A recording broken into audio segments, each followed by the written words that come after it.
Hello everyone, most welcome. तो दोस्तों, आज हम बात करेंगे विश्व की प्रमुख नदियों के ऊपर। तो सेशन में अंत तक बने रहिएगा। आज हम एंजॉय करेंगे वो सारी प्रमुख नदियाँ जिनको एक बारी पढ़ने के बाद आपका क्लास खत्म। ठीक है। और वहीं से प्रश्न बनते हैं जो मैं आपको पढ़ाने वाला हूँ। तो सबसे पहले हम एशिया की नदियों के ऊपर चलिए बात करते हैं। तो एशिया की जो सबसे लंबी नदी है वहाँ से प्रश्न बने दोस्तों। तो याद रखना, चीन में एक नदी है जिसका नाम है यांगसी। ठीक है, क्या नाम है दोस्तों? यांगसी। तो यांगसी नदी कहाँ से निकलती है प्रश्न बने तो तिब्बत के पठार से। ठीक है। कहाँ पे गिरती है दोस्तों? तो चीन के सागर में। तो तीन क्वेश्चन हमने यांगसी से देख लिया। कहाँ से निकली? ठीक है। किस देश में बहती है? कहाँ पे गिरती है? तो तिब्बत के पठार से निकलती है, चीन देश में बहती है और चीन सागर में जाके गिरती है। ठीक है। तो ये महत्वपूर्ण बात थी, तो आप याद रखिएगा।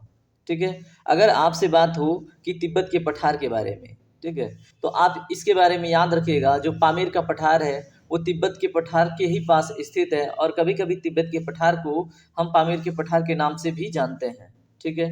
तो याद रखिएगा, संसार का छत जो है वो क्या है? पामीर का पठार कहलाता है और वो तिब्बत में ही स्थित है। ठीक है। तो चलिए अब आगे बात करते हैं हम अगले नदी पे। वांगहो नदी की विशेषता सुन लीजिए, उसके बाद ये पीडीएफ आपको मिल जाएगा। नोट बनाने की आवश्यकता आपको बाद में पड़ेगी, पहले आप ध्यान से लेक्चर अटेंड कीजिए। ठीक है। आपसे प्रश्न बनता है दोस्तों कि विश्व की सबसे विश्वासघाती नदी कौन है? विश्व की वह कौन सी नदी है जिसमें सर्वाधिक बाढ़ आता है? ठीक है। तो आप याद रखेंगे वांगहो को। ठीक है। दूसरी बात, वांगहो नदी कहाँ पे बहती है? तो ये हो गया चीन में। ठीक है। कहाँ पे दोस्तों? चाइना में। तो ये भी आप याद रखेंगे और इसको एलो नदी के नाम से भी जानते हैं, ये भी आप याद रखेंगे। ठीक है। क्या क्या देखा हमने? विश्व की सबसे अधिक बाढ़ लाने वाली, विश्व की सबसे बड़ी विश्वासघाती। ठीक है। कहाँ पे बहती है? चीन में। ठीक है। अगर फिर से एक अलग से प्रश्न बने कि एशिया की दूसरी सबसे लंबी नदी कौन है, तो दोस्तों वो वांगहो ही है। ठीक है। तो ये भी आप याद रखिएगा। कहाँ से निकलती है? तो कुनलुन पर्वत से। ठीक है। कहाँ से निकलती है दोस्तों? कुनलुन पर्वत से। ठीक है। अब इसमें देखिए, ये सारी बातें हमने डिस्कस कर लिया और इसको चीन का शोक भी कहते हैं, क्योंकि वांगहो नदी जब बहती है तो बाढ़ लाती है। बाढ़ लाएगी तो बहुत सारे लोग मरेंगे और मरेंगे तो लोग शोक मनाएंगे, इसलिए इसको चीन का शोक कहते हैं। चलिए अगली नदी देखते हैं, मेकांग। चलिए फ्रेंड्स, तो बात करते हैं मेकांग नदी के ऊपर।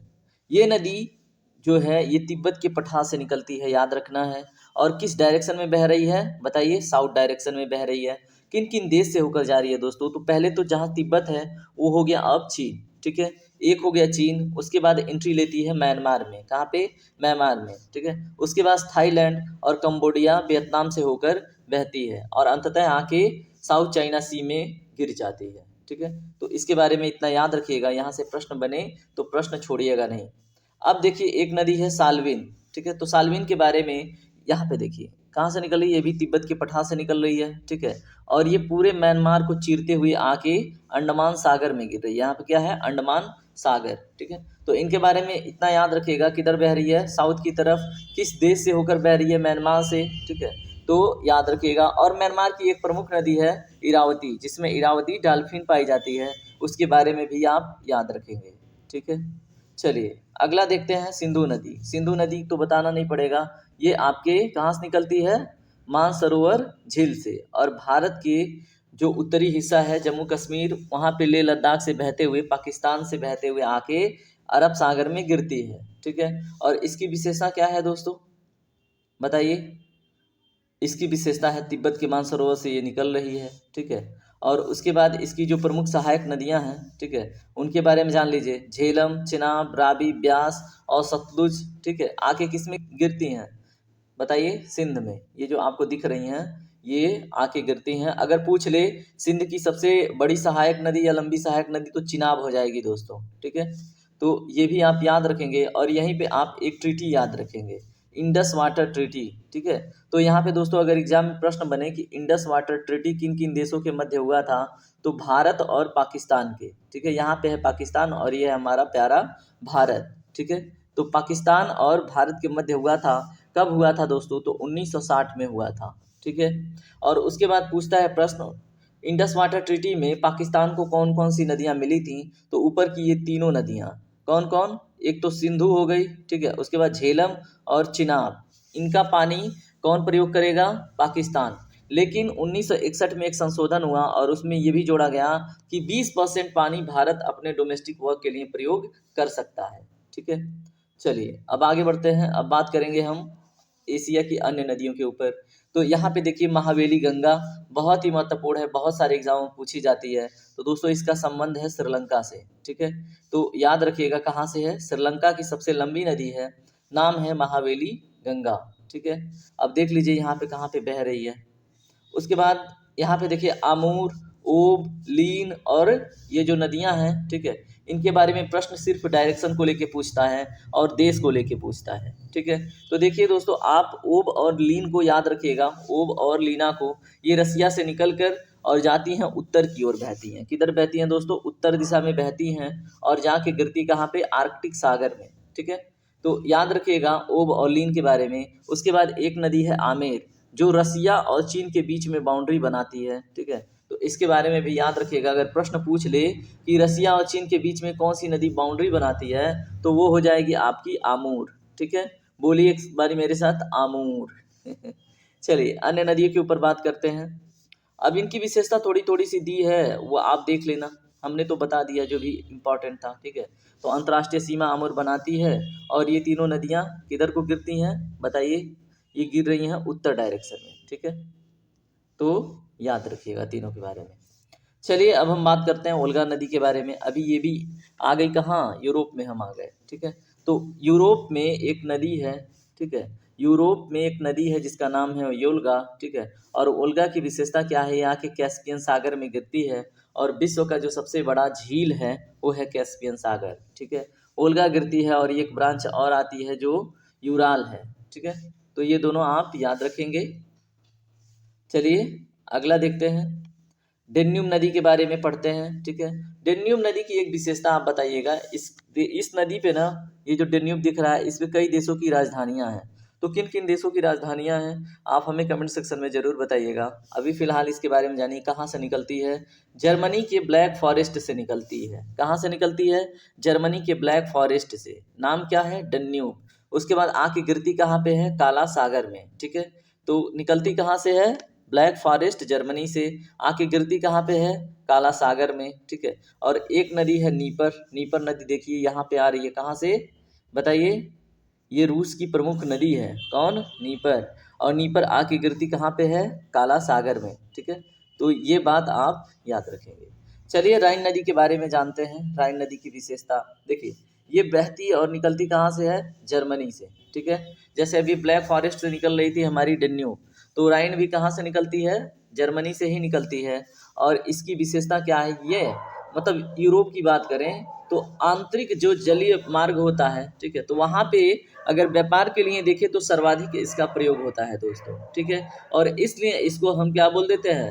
यूरोप के ट्रेड की लाइफ लाइन। ठीक है, जो यूरोप का व्यापार है उसका क्या है? ये लाइफ लाइन है। ठीक है, और कहाँ से बहता है? तो दोस्तों ये रिफ्ट घाटियों में होकर बहता है। ठीक है, यानी कि ये अलग स्पेस हो गया और ये अलग स्पेस हो गया, और यहाँ पे क्या हो गया बताइए? अगर यहाँ पे दर्रा बन गया, ठीक है, घाटी बन गया, तो इसमें होकर बहती है। तो राइन कहाँ से होकर बहती है दोस्तों? भ्रंश घाटियों में बहती है। ठीक है, जैसे अपने वहाँ आपको पढ़ाया था मैं, नर्मदा नदी भ्रंश घाटियों में बहती है। ठीक है, वैसे ही ये भी किस में बहती है? भ्रंश घाटियों में। ठीक है, और इस पे जो यूरोप का सबसे बिजी जो पोर्ट है, बंदरगाह रॉटरडम स्थित है। ठीक है, ये भी आप याद रखेंगे। और यूरोप के व्यापार की जीवन रेखा कहते हैं राइन को, ये भी याद रखें। देखिए दोस्तों ये जो राइन नदी है बहुत ज़्यादा महत्वपूर्ण है, बहुत सारे एग्जामों में पूछी जाती है। ठीक है, अब यहाँ पे जो घाटी है देख लीजिए, इसी को बोलते हैं रिफ्ट वैली। अब इसमें कोई नदी बहना स्टार्ट कर दे तो उसको हम राइन नहीं कहेंगे। ठीक है, ये कहेंगे कि ये क्या है? दरारी नदी। ठीक है, या तो रिफ्ट वैली वाली नदी। ठीक है, और इसको एक नाम से और जानते हैं, कोयला नदी के नाम से। तो पूछ ले प्रश्न कि निम्नलिखित में से कोयला नदी किसको कहते हैं? तो राइन को। ठीक है, तो इतनी बातें आप याद रखेंगे। और कहाँ पे जाके गिर रही है दोस्तों? उत्तरी सागर में। ठीक है, ये भी आप याद रखेंगे। चलिए हम बात करेंगे पो नदी, डॉन नदी के बारे में। ठीक है, तो पो नदी दोस्तों इसकी विशेषता क्या है? इटली की गंगा पूछे किस नदी को कहते हैं? तो पो नदी को। ठीक है, इटली की गंगा। अगर पूछे इटली का जो सबसे बड़ा शहर है रोम, ठीक है, वो किस नदी के किनारे बसा है, तो वो भी आप याद रखिएगा, जो टाइबर नदी है, ठीक है। टाइबर नदी के किनारे बसा है इटली का रोम, ठीक है।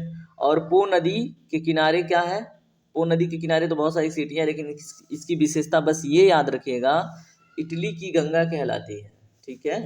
चलिए, डॉन नदी के बारे में अगर प्रश्न पूछे, ठीक है, तो डॉन नदी की विशेषता क्या है, यहाँ पे देखिए, अजोव सागर में आके मिलती है ये, कहाँ पे, अजोव सागर में, और पश्चिमी रूस से होकर ये बह के आती है, ठीक है। तो रूस की एक प्रमुख नदी है अजोव।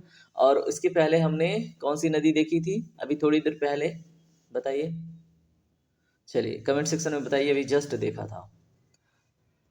चलिए अगली नदी के ऊपर बात करते हैं, टेम्स नदी। तो दोस्तों यहाँ पे आप इंग्लैंड में देखेंगे तो एक नदी है टेम्स, ठीक है, और इसको क्या बोलते हैं, इंग्लैंड की गंगा, या तो अब यहाँ पे एक इंग्लैंड की गंगा भी बोलते हैं थेम्स को, और इसको मतलब अगर बात करें तो जो इसकी कैपिटल है, ठीक है, लंदन, वो भी इसी नदी के किनारे स्थित है।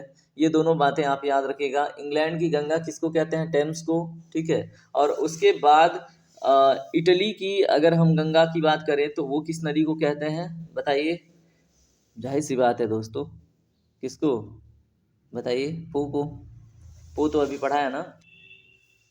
चलिए अब बात करेंगे नील नदी यानी अफ्रीका महाद्वीप के ऊपर, ठीक है। तो नील नदी की विशेषता क्या है, यह दुनिया की या विश्व की सबसे लंबी नदी है, ठीक है।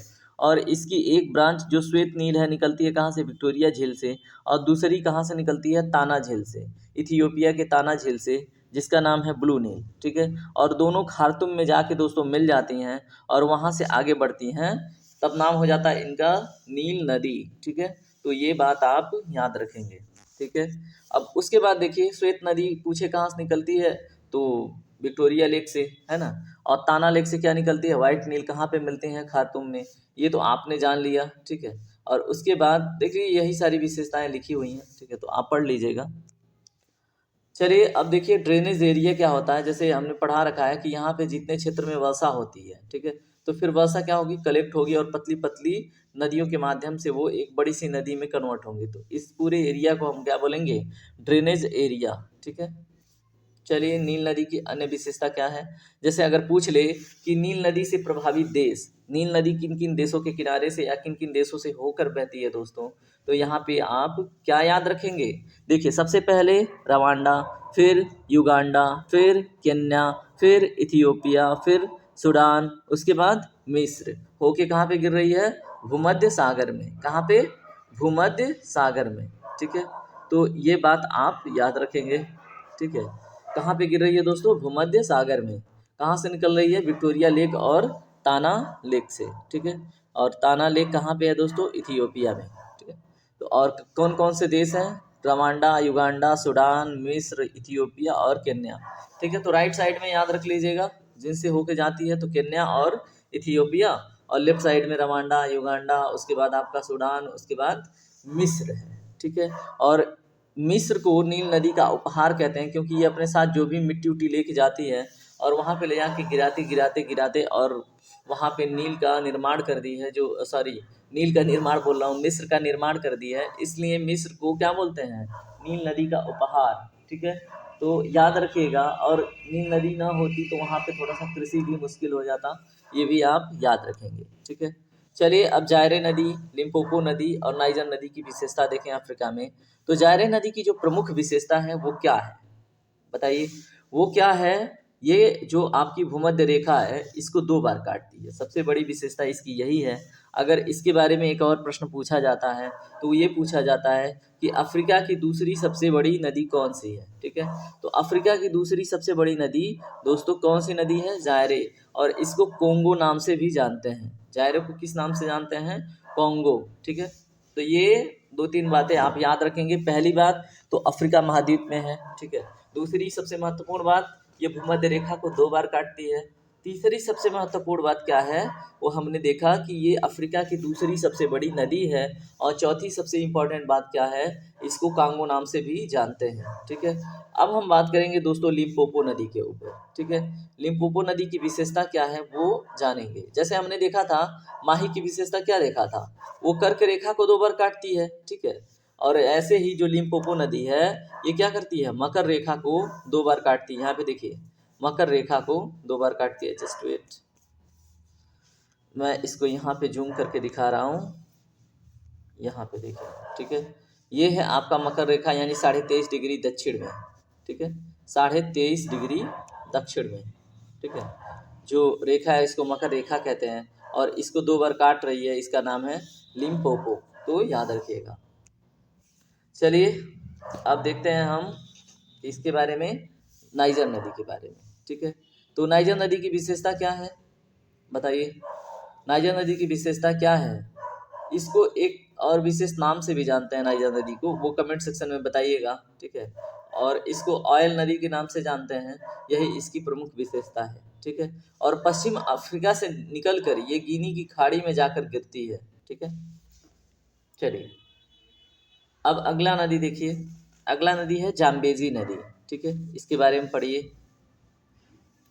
पश्चिम जामिया से निकलती है और बहती हुई हिंद महासागर में जाकर गिर जाती है। कहाँ से? जाम्बिया के पश्चिमी हिस्से से, ठीक है, पश्चिमी हिस्से से निकलती है और हिंद महासागर में जाकर गिर जाती है। तो अगर प्रश्न पूछे कि जाम्बेजी नदी, देखिए दोस्तों ये बहुत प्रश्न पूछे जाते हैं इन नदियों से, ठीक है, कि किधर गिरती है, कहाँ पे गिरती है, किस नदी में, किस महासागर में गिरती है, ठीक है। तो देखिए अब हम जाम्बेजी के बारे में 1-2 पॉइंट और जान लेते हैं। अगर बात करें जो विक्टोरिया जलप्रपात है, ठीक है, तो वो भी इसी नदी पर स्थित है दोस्तों।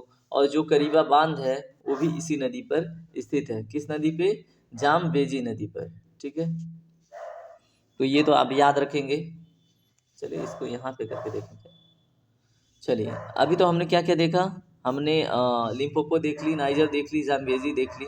अब हम आगे बढ़ें, जस्ट वेट। चलिए अब देखिए मरे डार्लिंग, ठीक है। मरे डार्लिंग का क्या मतलब है? ऐसा कुछ नहीं है जैसा आप सोच रहे हैं, ठीक है। तो मरे डार्लिंग नदी कहाँ पे बहती है दोस्तों? ये 2 नदियां हैं मरे और डार्लिंग नाम की, और ये बहती हैं कहाँ पे? ऑस्ट्रेलिया में, ठीक है। तो ये बात आप याद रखेंगे कि ऑस्ट्रेलिया की 2 प्रमुख नदियां क्या हैं? मरे और डार्लिंग, ठीक है। तो इसकी विशेषता क्या है? ये 2500 किलोमीटर लंबी है और डार्लिंग नदी की लंबाई 1400 किलोमीटर है। ये उसका फैक्ट दे रखा है, ठीक है। तो आपको सिर्फ इतना पूछा जाए मरे डार्लिंग नदी कहाँ पे है, तो ऑस्ट्रेलिया महाद्वीप में, ठीक है। सॉरी। चलिए अमेजन नदी के ऊपर बात करते हैं, यानी दक्षिण अमेरिका की नदियों के ऊपर अब हम बात करने वाले हैं, ठीक है। तो अगर पूछे दक्षिण अमेरिका की सबसे बड़ी या तो फिर विश्व की सबसे बड़ी नदी कौन है, तो वो है अमेजन। बड़ी का क्या मतलब है? सबसे अधिक अपने साथ पानी लेकर जाने वाली। तो जाहिर सी बात है इसका जो अपवाह क्षेत्र है, ठीक है, ड्रेनेज एरिया है, वो भी अधिक होगा, है ना। तो विश्व की दूसरी सबसे बड़ी नदी कौन सी है बताइए। देखिए अगर पूछे कि विश्व की सबसे बड़ी नदी कौन है, तो ये है। और दूसर विश्व की दूसरी सबसे लंबी नदी पूछे तो भी ये अमेजन ही है, ठीक है। तो विश्व की पहली सबसे बड़ी और दूसरी सबसे लंबी, ठीक है, तो अमेजन नदी है। कहाँ पे? देखिए ये दक्षिण अमेरिका में है, तो याद रखिएगा, ठीक है। और कहाँ से शुरू होती है, तो यहाँ पे एंडीज माउंटेन सीरीज है, यहाँ से निकलती है और यहाँ पे क्या, कौन सा महासागर है? अटलांटिक, ठीक है। और अटलांटिक महासागर में जाकर गिर जाती है, ठीक है। चलिए, और विश्व की सबसे चौड़ी नदी की बात हो तो भी यही है, तभी तो इसका कैचमेंट एरिया या तो ड्रेनेज एरिया अधिक है, तभी तो, ठीक है। और ड्रेनेज एरिया के अनुसार विश्व की सबसे बड़ी नदी है। इस नदी का ड्रेनेज एरिया अपवाह तंत्र लगभग 70 लाख वर्ग किलोमीटर है, ठीक है। चलिए अब उत्तर अमेरिका की नदियों के बारे में हम पढ़ेंगे, ठीक है। अभी तक आप ठीक है? उम्मीद है कि आप उत्तर अमेरिका, ठीक है, उत्तर अमेरिका की जो प्रमुख नदियां हैं तो वो है मिसिसिपी, मिसौरी, ठीक है। और इसकी विशेषता क्या है? ये उत्तर अमेरिका की जो ये पूरा द्वीप है उत्तर अमेरिका, इसकी सबसे लंबी नदी है। क्या नाम है? मिसिसिपी, मिसौरी, ठीक है। और इसको मिस्री नदी के, मतलब मिस्री नदी से मिलकर बनती है, इसलिए मिसौरी नदी भी बोल देते हैं कभी कभी, ठीक है। ये 2 नदियों मिसिसिपी और मिसौरी से होकर बनती है, ठीक है। और इसलिए इसका नाम क्या है? Mississippi, Missouri.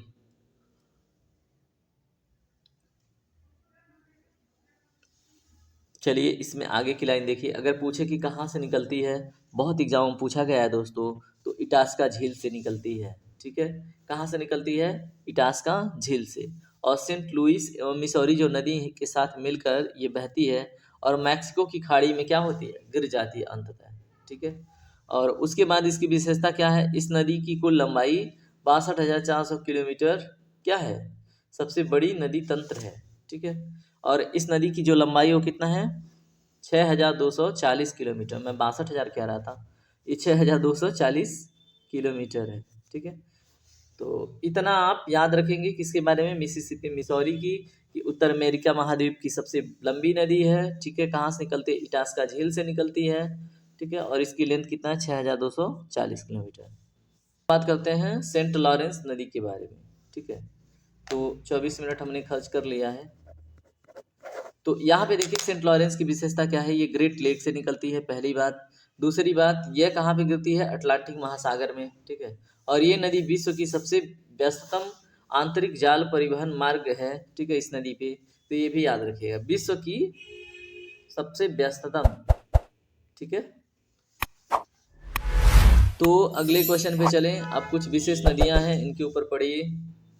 देखिए, कनाडा की एक प्रमुख नदी है मैकेंजी। ठीक है, उसको याद रखना है, और ये कनाडा की सबसे लंबी नदी है। ठीक है, उसके बाद क्या है? हडसन रियो ग्रैंडो नदी। ठीक है, तो रियो ग्रैंडो नदी यहाँ पे देखिए। ठीक है, एक मिनट रुकिए, आपको दिखाता हूँ मैं।